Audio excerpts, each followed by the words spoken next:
Somos la iglesia de Cristo, somos siervos de Dios. Ya sé que están aquí porque no tuvieron otra opción.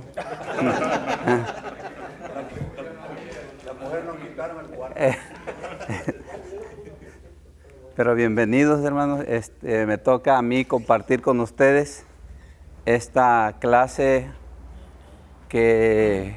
cuyo objetivo no es enseñarles a preparar sermones o clases bíblicas, porque eso ya ustedes son expertos, ¿verdad? Cómo preparar una clase bíblica. El objetivo de esta clase es que tengamos la visión de qué es lo que nosotros necesitamos implementar en la congregación donde nosotros servimos. Cómo preparo una clase y con qué objetivo debo hacerlo. ¿Qué debe haber en mi mente cuando estoy preparando una clase? Tal vez ustedes, hermanos, también ya tienen esto en su mente, pero saben que cuando hablamos de preparar una clase, no estamos pensando solamente en el momento de la preparación, sino el objetivo que queremos alcanzar. Dependiendo en qué momento esté la congregación, hay momentos que las congregaciones están comenzando, o a veces hay congregaciones que ya tienen muchos años de existir. Sin embargo, podemos comenzar siempre con los principios básicos, dependiendo cuál es la necesidad de cada congregación. Y esto nosotros tenemos que tener la visión de saber cuál es la necesidad de nuestra congregación. Cuando es una iglesia que está comenzando, hermanos, siempre vamos a iniciar con las clases de discipulado, que son los principios básicos. Por ejemplo, enseñarle a la iglesia que la oración, cómo orar, por qué orar, porque usted quiere que la iglesia empiece el estado de madurez hacia lo que la iglesia va a alcanzar. Yo comenzaría con eso si estuviera una iglesia que estaría comenzando. La otra cosa que yo haría en los principios básicos es enseñar de la importancia de aprender la palabra de Dios. La doctrina básica es lo que podemos enseñar cuando la iglesia está en sus primeros pasos. Después la iglesia avanza en madurez, entonces tenemos que pensar qué cosas pueden llevar a la iglesia a la madurez. Hablo, por ejemplo, ya de temas, por ejemplo, situaciones matrimoniales, situaciones doctrinales, que estoy preparando una clase para que la iglesia, hermano, pueda madurar en el sentido doctrinal. Doctrinal me refiero a las bases de la doctrina de la iglesia de Cristo, que es importante porque cuando se generaliza, hermano, mire, por ejemplo, cuando yo llegué a la congregación donde estoy ahorita, que no existía, yo comencé queriendo aplicar el método de háblales a todos como una comunidad. No hay diferencia entre una doctrina y otra. Lo comencé haciendo al principio y vi a la gente confundida porque no se estaban siguiendo, hermano, no se estaban marcando las líneas. ¿Saben ustedes que en la doctrina hay lineamientos que hacen que la iglesia madure? ¿Por qué no usamos instrumentos? ¿Por qué celebramos la Santa Cena? ¿Por qué no se hablan lenguas extrañas o angelicales?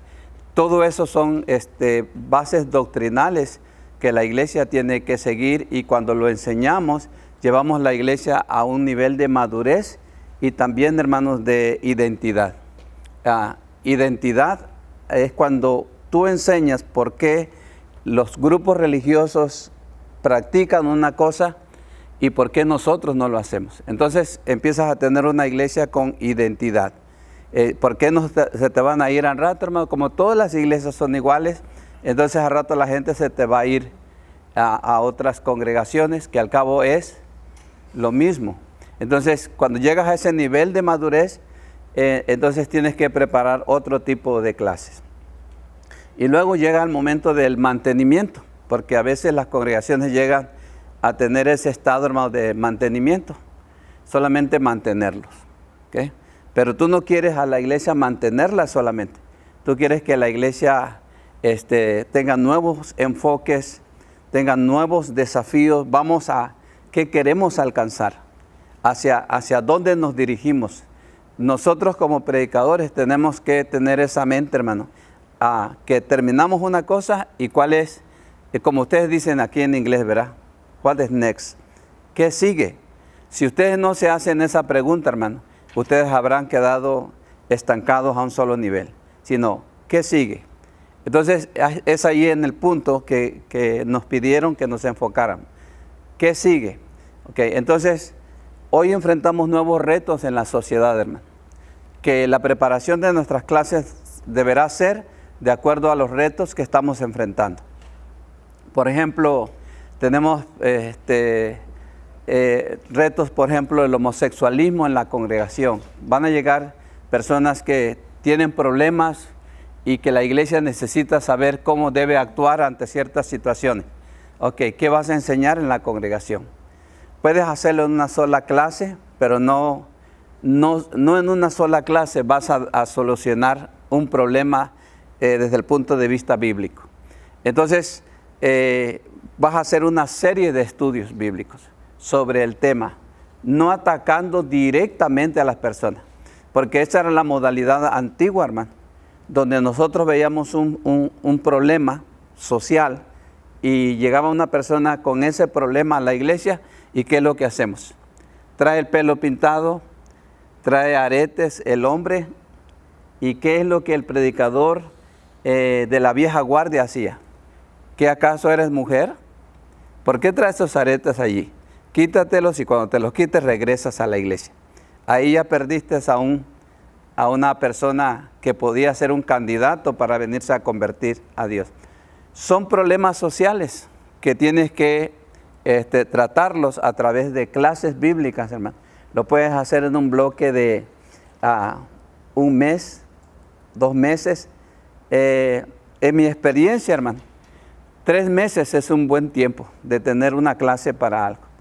Pero vas a encontrar predicadores, hermano, que tienen en un tema, dándolo por 6 años, 8 años, un solo tema.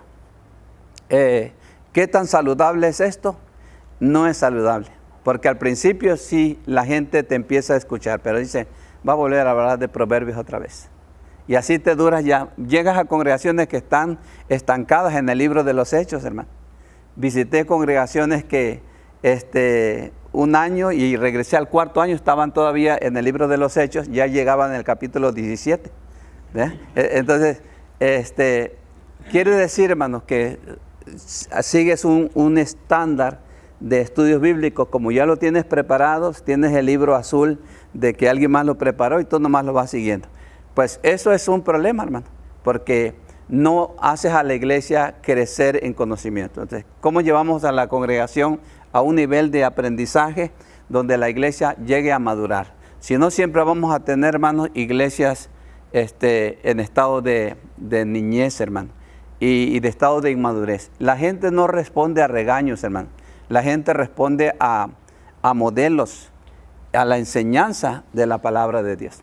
Entonces, cuando enseñamos la palabra de Dios, estamos, lo hacemos como dice el apóstol Pablo a Timoteo, hermano.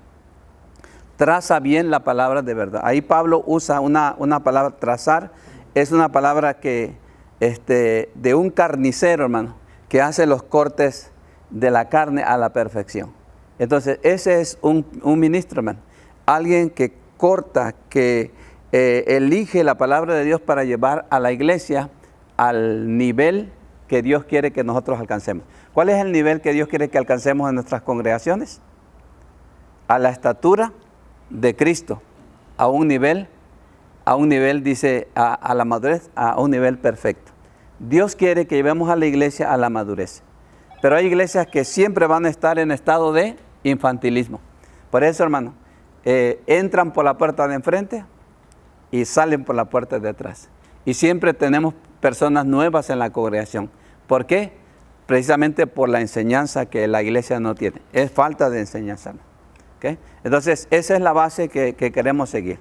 Luego, hermano, tenemos ¿Cómo preparar clases? Yo le quiero pedir por favor que un hermano me ayude a repartir estas. Esto ya es la manera, ¿cómo puedo, hermano, preparar una clase? ¿Ok? Gracias, Sergio. Sí.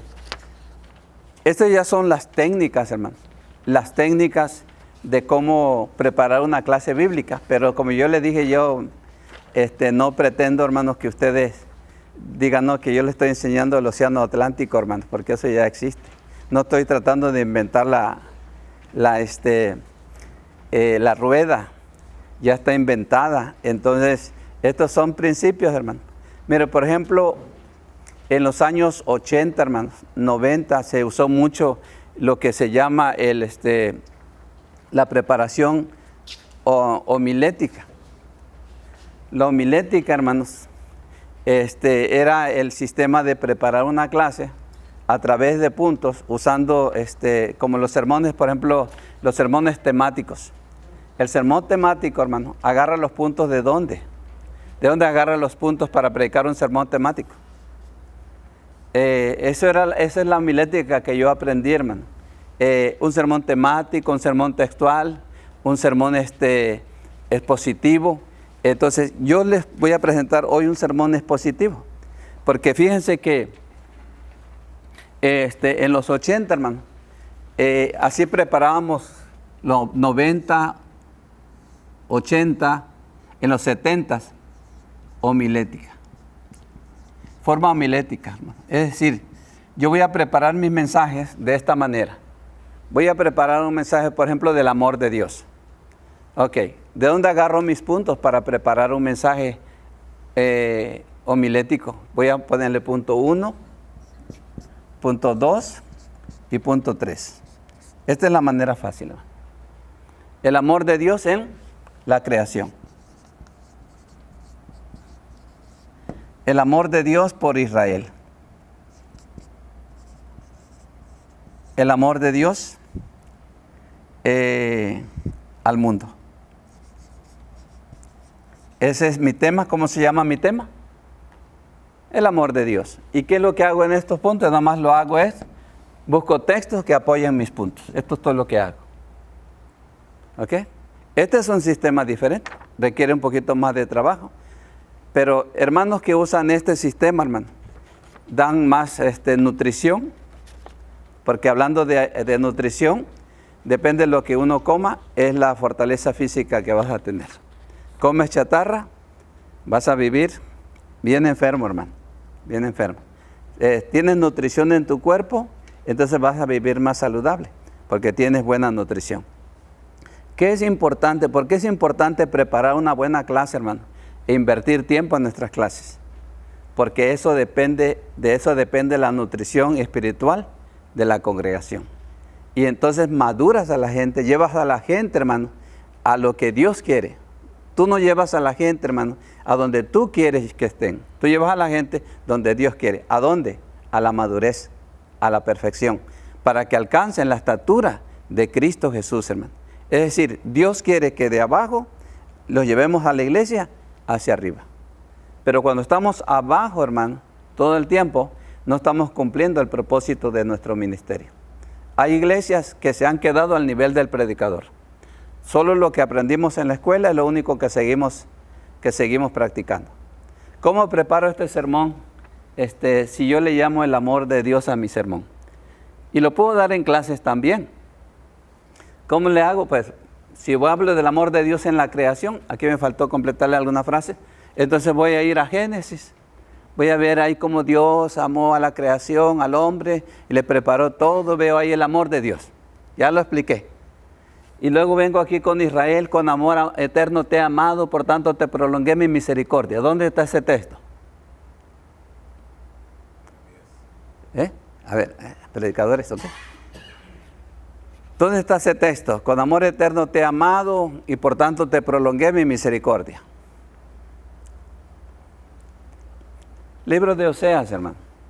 Libro de Oseas. Ok. Dios mostró su amor al mundo. ¿Dónde está ese texto? Por favor, estoy hablando con predicadores, ¿verdad?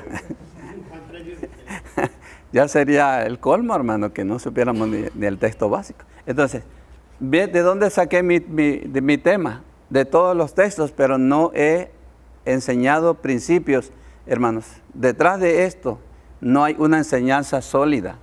Son sermones bien bonitos, pero no hay una enseñanza sólida que lleve nutrir espiritualmente a una congregación. ¿Están de acuerdo conmigo? Que la iglesia necesita nutrirse espiritualmente. ¿Cómo sé que una iglesia es una iglesia inmadura, hermano? ¿Y por qué las congregaciones son congregaciones inmaduras?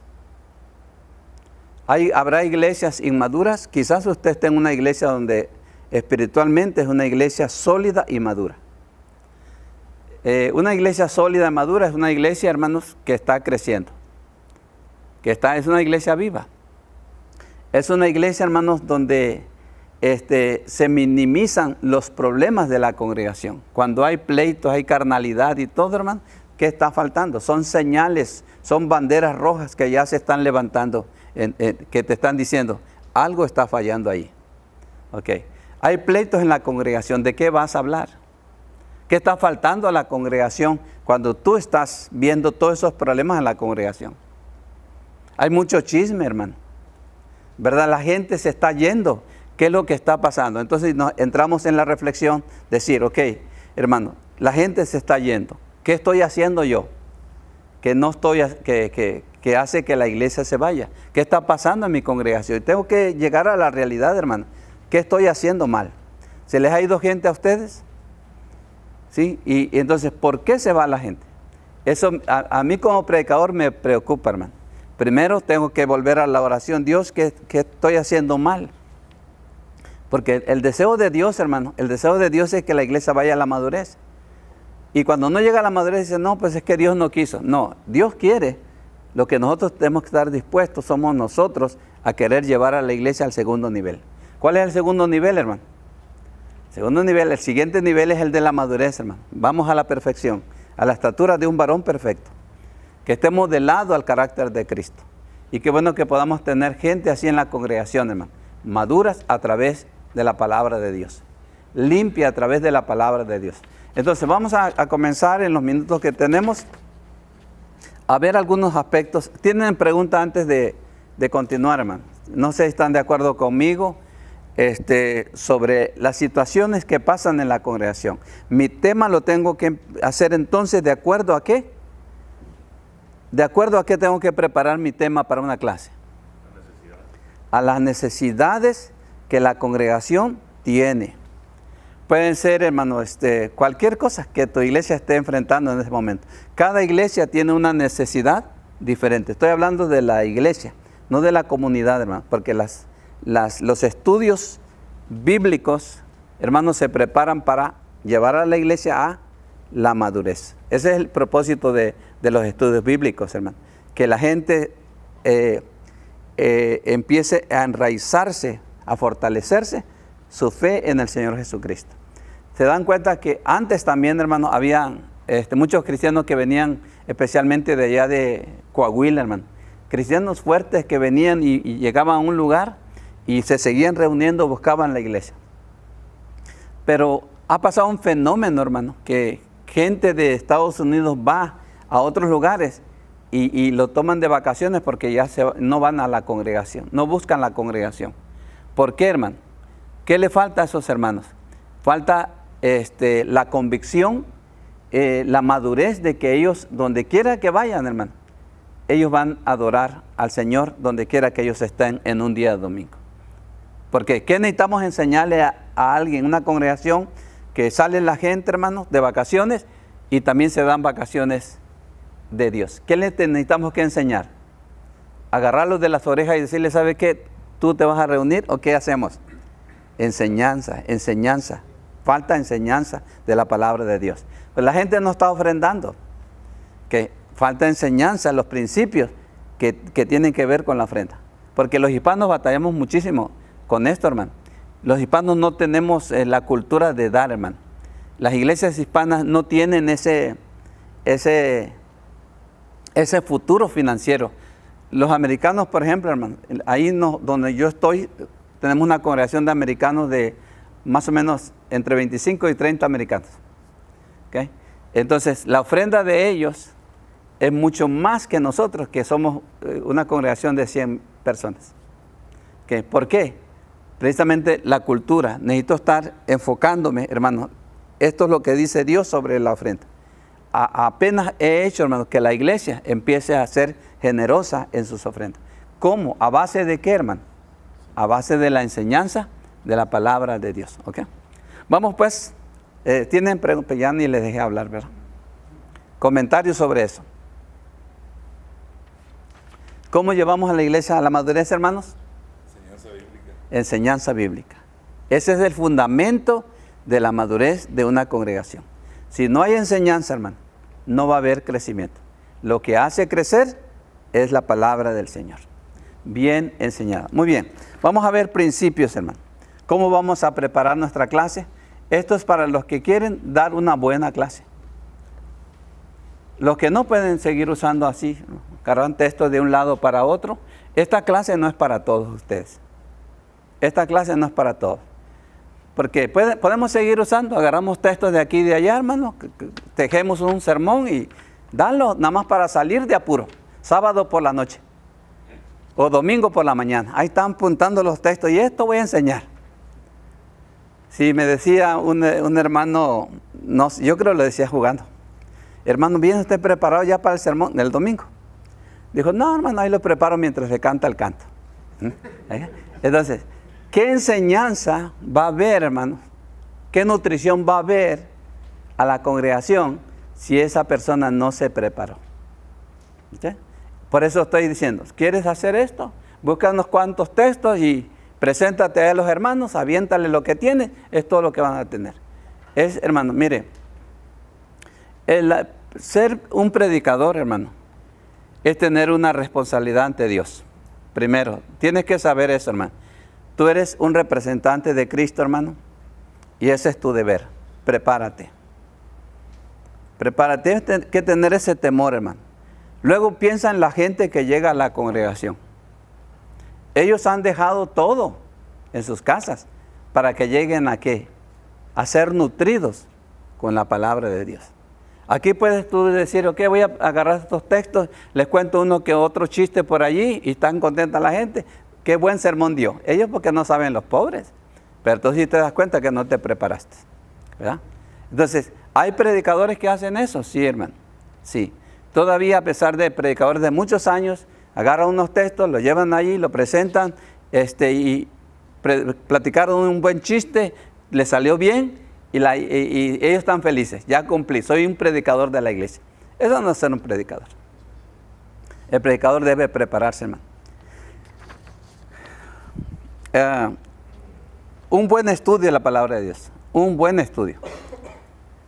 Casi siempre va a tener esa connotación, hermanos, son mensajes exegéticos, hermanos. Y mire, define el texto que vas a preparar. Por ejemplo, hermanos, cuando hablamos de definir, hablamos de escoger el texto que vamos a usar, ¿ok? Vamos a definir. Estos son vamos a ver el bosquejo. ¿Qué debo tener en cuenta cuando preparo un sermón? Tienen ustedes ahí, defínelo, contextualízalo, ubícalo, descífralo, bosquéjala, resúmelo y enséñalo. Esos son los pasos que debo tomar en cuenta al preparar mi clase. Una buena clase. Porque si no, como decía el hermano Samuel Solís, lo único que presentan muchos predicadores son tortas de letras. Muchas letras, muchas palabras. Pero al final no dijeron nada, hermano. Y por eso dice, pues, ¿por qué la iglesia no crece? Y ahora le voy a decir una cosa también, hermano. Que esto no significa todo. Preparar una buena clase no significa todo, hermano, tampoco. No te garantiza que va a estar todo bien.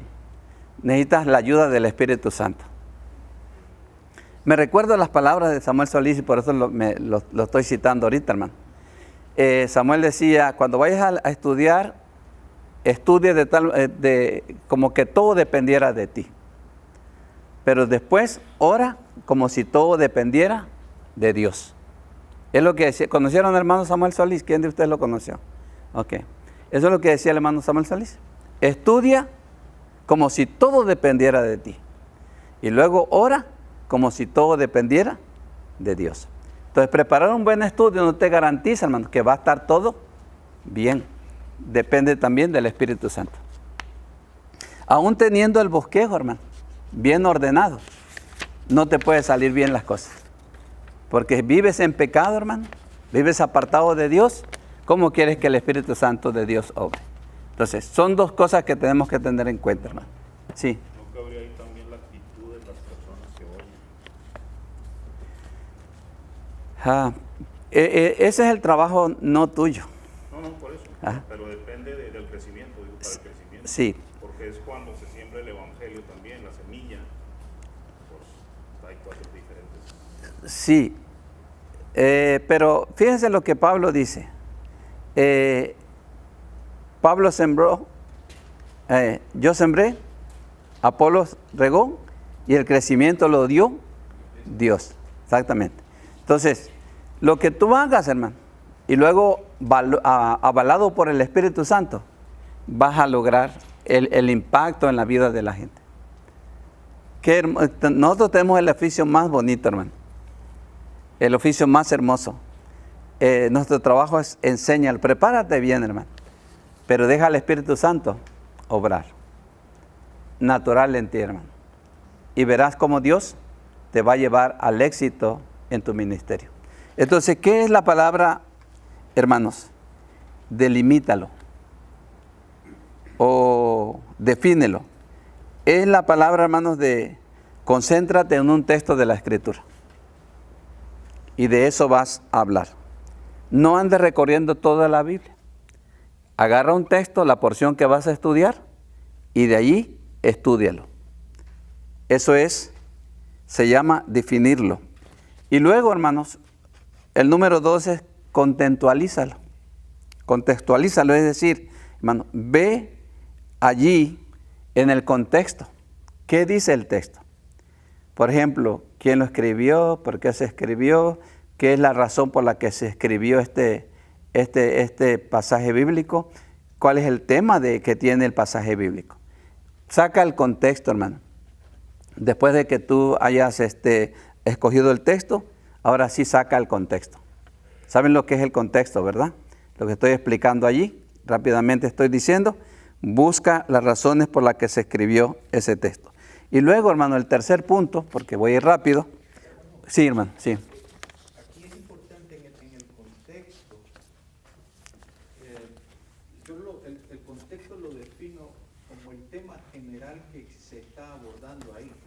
Porque muchas veces podemos tomar un pasaje aislado del contexto y traer una enseñanza equivocada, incluso contraria a lo que el contexto está diciendo. Por ejemplo, estaba leyendo de alguien que escribió un libro y raíces bíblicas para tener prosperidad económica. Y entonces él toma un versículo, un solo versículo del libro de Job, en donde dice que lo que yo temía, eso vino a mí. Y entonces dice que la razón por la crisis y toda la situación difícil que atraviesa Job es debido a que él tuvo miedo y que por eso le sobrevino todas esas cosas. Sacó de contexto ese versículo para poder tener una razón para escribir un libro y vender su libro, pues. Claro. Entonces, muchas veces ocurre eso. Si yo desconozco realmente de lo que está tocando ese capítulo o esa porción bíblica, voy a extraer un texto bíblico y lo voy a extraer Sí. en la lección equivocada. Pero ustedes son predicadores de la Iglesia de Cristo y no quieren vender libros. Pues tienen que ir, hermano. El contexto es, ¿qué dice el capítulo de ese versículo o esa porción que estoy tomando? El contexto es, ¿qué dice el libro, hermano? ¿Por qué le vino a Job todos esos sufrimientos? Y no es por el miedo, hermano. Entonces, eso es la importancia del contexto. Porque tomo la porción, identifico la porción, Lo estoy definiendo y ahora voy a ir al contexto. Exactamente, voy al contexto. ¿Por qué está diciendo esto? Y en lugar de sacarlo fuera del contexto, yo voy a ir a ubicarme donde está correctamente la razón por la que Job sufrió. Y luego ya, como les digo, ya lo tenemos que ubicar. Aquí voy a enfocar mi tema. Eso es lo que voy a hacer en tercer lugar. Y en cuarto lugar, hermanos, descífralo. Es decir, como algo que está encriptado, es decir, como algo que está escondido. Ahora voy a ir a descubrir qué hay dentro de todo esto que está diciendo. Claro, hermano, mire, cuando comenzamos a preparar los temas de esta manera, nos va a llevar tiempo. Y podemos pensar, es un trabajo enorme. Yo no sé cuánto tiempo te lleva preparar una clase, hermano. A mí me cuesta todavía, después de 40 años, hermano, estar en el ministerio, me cuesta preparar una clase, porque no soy tan inteligente. ¿Okay? A mí me gustaría que ya me hicieran los sermones, hermano. Sería para mí más mejor, pero cuando preparo mis clases me cuesta, pero si tengo esto, hermano, ya lo puedo, si ya lo he aprendido los principios básicos, me es más fácil a mí preparar una clase. Llego al texto y le aplico todos estos principios que estoy hablando y yo preparo la clase. 4 o 5 horas, ya tengo clases para mucho tiempo a veces, hermano, porque voy siguiendo, hilando los textos uno con otro. Entonces aquí hay, hermano, cuando llego al punto de descifrarlo, tengo que detenerme a pensar, ¿este texto está hecho en un estilo literario? ¿Qué estilo literario está escrito? ¿Es una poesía? ¿Es historia? ¿Qué tipo de literatura estoy leyendo? ¿Verdad? ¿Es una parábola? ¿Es una sinécdoque? ¿Qué tipo de literatura es la que yo estoy leyendo? ¿Es importante esto o no? ¿Por qué es importante pensar que, estoy leyendo un evento histórico? ¿Por qué es importante ver si es histórico o no? Porque así va a ser mi interpretación. Que si estoy hablando, por ejemplo, de los salmos, de proverbios, estoy hablando de qué material, de pura poesía. ¿Okay? Entonces, lo que tengo que hacer allí, desencriptar qué tipo de lenguaje está usando allí, ¿verdad? ¿Qué tipo literario? Y luego el lenguaje, hermano. ¿Qué tipo de lenguaje es? Por ejemplo, hermano, ¿es figurado o es literal? El Salmo 118, hermano, en el versículo 119, verso 18, dice, hermano, abre mis ojos, Señor, para que vea. Es un texto. ¿Está literal o es simbólico? Es un simbolismo. Es importante ver el texto. Que yo me abordo el texto y digo, Señor, abre mis ojos para que vea. Entonces estoy pensando ya que el salmista está diciendo que Dios le abra los ojos de su entendimiento. ¿Ve? Entonces, cuando yo me acerco al pasaje, hermano, me acerco al pasaje y veo que si es literal o simbólico, entonces eso me facilita entenderlo mejor.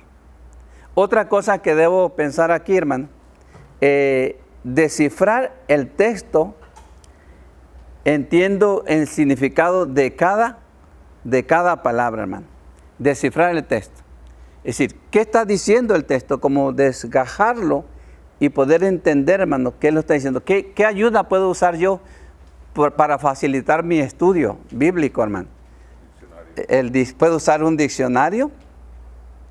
Tenemos hoy mucho material para preparar una buena clase, hermano. Por ejemplo, puedo usar la Biblia paralela. En línea puede usarlo. Hay una parte, cuando abre usted Biblia paralela en línea.com, va a abrir una parte que se llama Tesoros Escondidos. Ahí te pone todos los textos, hermano, comparados que hablan sobre la misma palabra. ¿Okay? Hay materiales, por ejemplo, las Biblias, hermano. Esta no es la Biblia que yo uso, La traje solamente para ejemplo. Esta es una Biblia de estudio de MacArthur. Yo uso la Biblia de las Américas. La Biblia de las Américas está muchísimo más mejor, hermano. Ya te da la... Pero tiene que ser Biblia de estudio. ¿Ustedes tienen una Biblia de estudio? ¿Quién tiene una Biblia de estudio aquí? ¿Tienes una como esta? Ok. ¿Quién tiene una Biblia de estudio? Ok. Entonces estás perdiendo, hermano. Vas a perder más tiempo en preparar tu enseñanza. Porque la Biblia de estudio, a las palabras que tú no entiendas, ya te lo está explicando aquí. Por teólogos que tienen ya muchos años de investigación, hermano. Por ejemplo, a pensar que tú vas a inventar la rueda, ya no. Ya está inventada. Entonces, las Biblias de estudio te dan definiciones de palabras en el griego y a veces hasta en hebreo, lo que significa, de manera que tus clases pueden ser preparadas con mayor facilidad. ¿Cómo se intercambian las palabras? Es muy importante qué palabras se está usando allí. Por eso la Biblia de estudios te van a ayudar. Biblia de estudio, así se llaman, hermano. La de las Américas es muchísimo mejor, porque tienen una claridad en sus pensamientos y la interpretación de cada pasaje.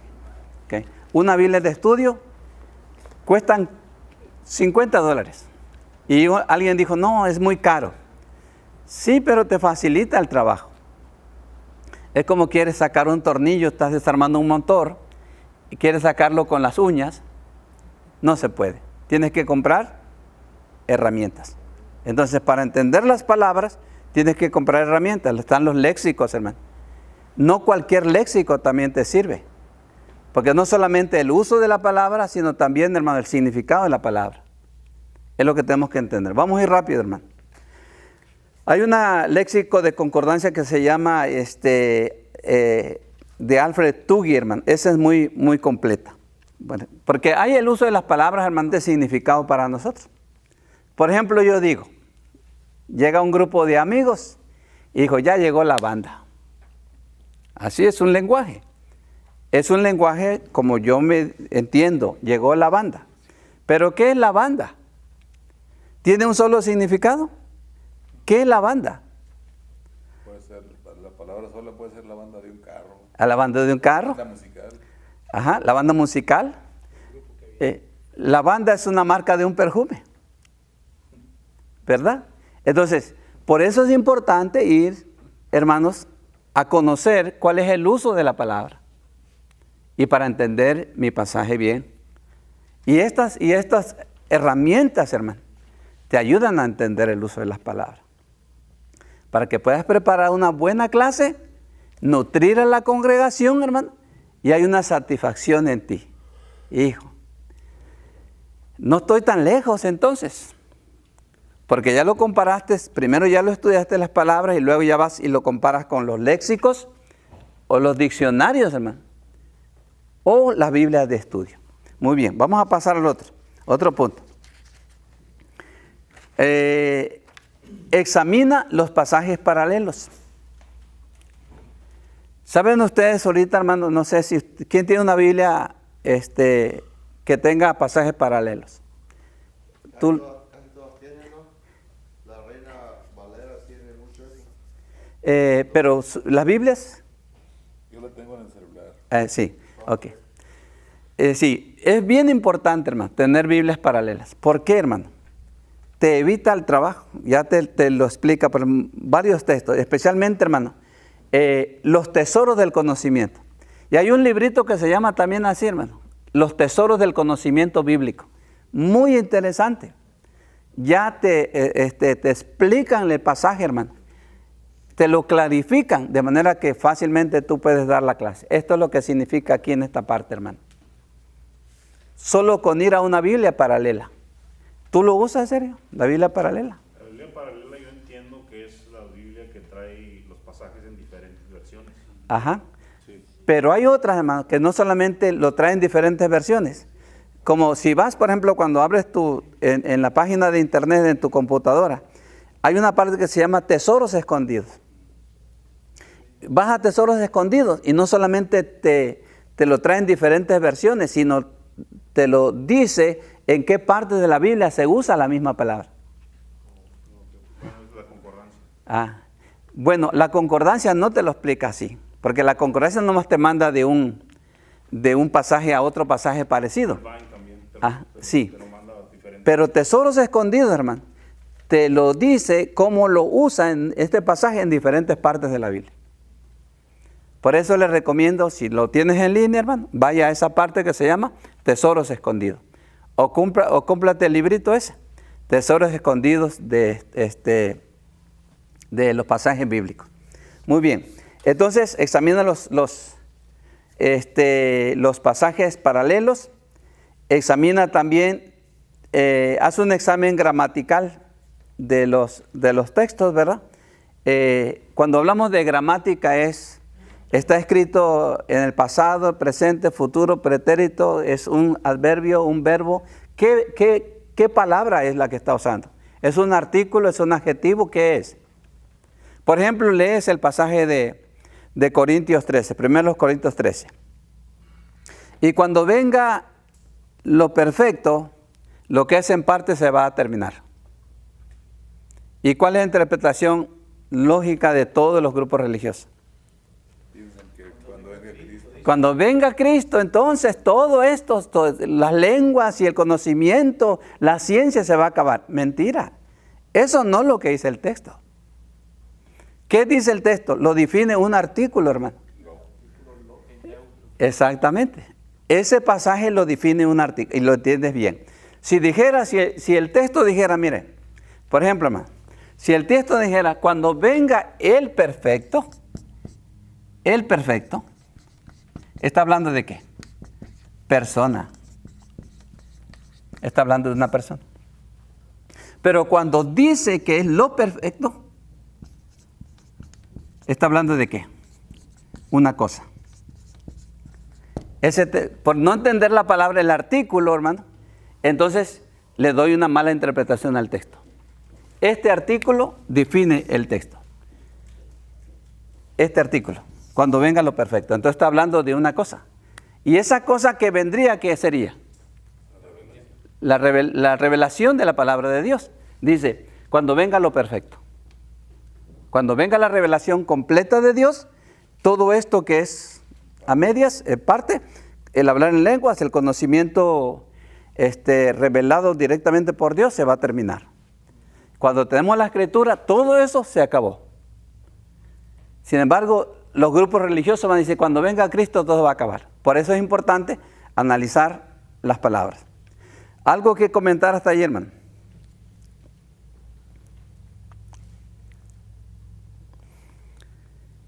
El otro punto dentro, hermano, dentro de esta parte que se llama, hermanos, descífralo, vamos a usar también descifrar, hermanos, el elemento histórico, geográfico y cultural.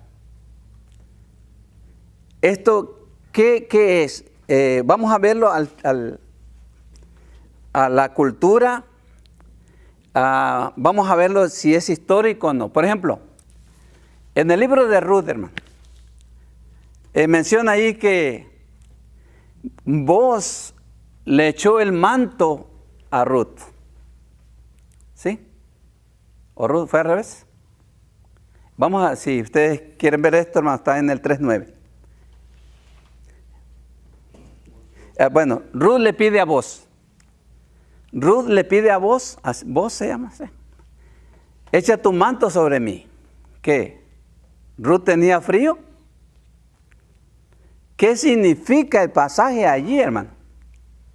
¿Ve? Porque es importante, hermanos, analizar si en términos de cultura, ¿qué significa eso? Echarle el manto a alguien. Comprométete conmigo. Eso es lo que está diciendo. Ahora, y luego le dice que Boaz, más adelante hay otro, el mismo libro de Ruth, dice que Boaz le dio sus sandalias a alguien más. Entonces, qué importante es ver el elemento histórico o cultural. iglesias que han hecho falsas doctrinas porque no se miró el contexto cultural e histórico de un pasaje. Por ejemplo, y salúdense unos a los otros con ósculo santo. Solamente sabemos que ósculo es beso. Y ahí están los hermanos de la congregación del beso santo. A ver, en cuanto termina el culto, ven hermano, te voy a dar un beso. Y a veces hasta en la boca. Nomás por la tontería, ¿verdad? La falta de sensatez, hermano, para no ver el texto, si es cultura, histórico, ¿cómo está escrito el texto? No sé si tengo más tiempo, ¿no? ¿Ya debo terminar o no? Ah.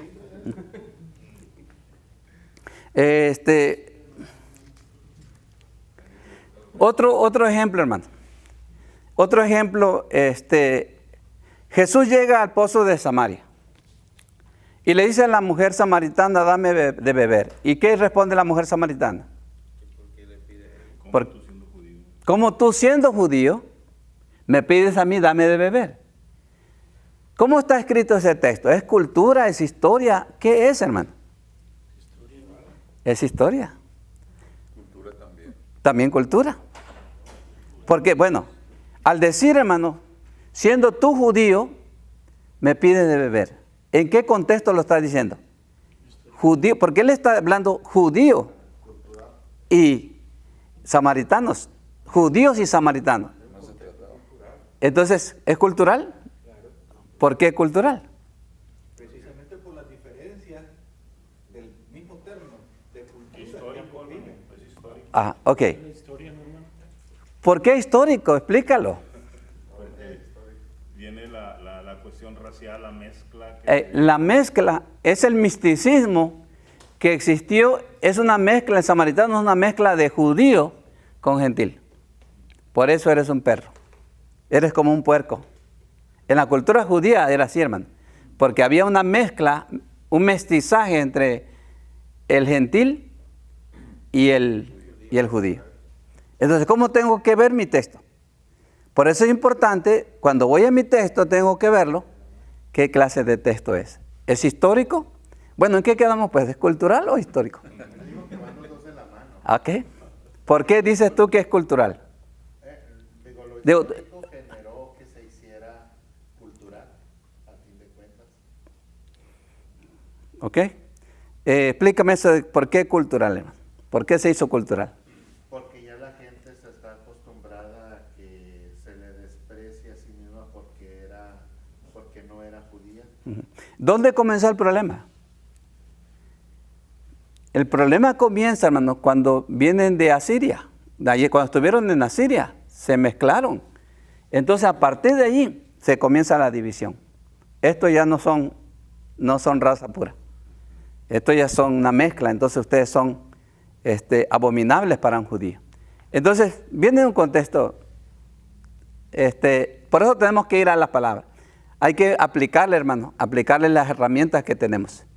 ¿Verdad? ¿Qué otros eruditos, teólogos comentan del texto para que llegues a una conclusión correcta? Además de aplicarle las otras reglas que hemos venido diciendo. Hermano, por lo general, los aspectos culturales se originan también de aspectos históricos. Y precisamente aquí por eso es que el hermano probablemente dice eso.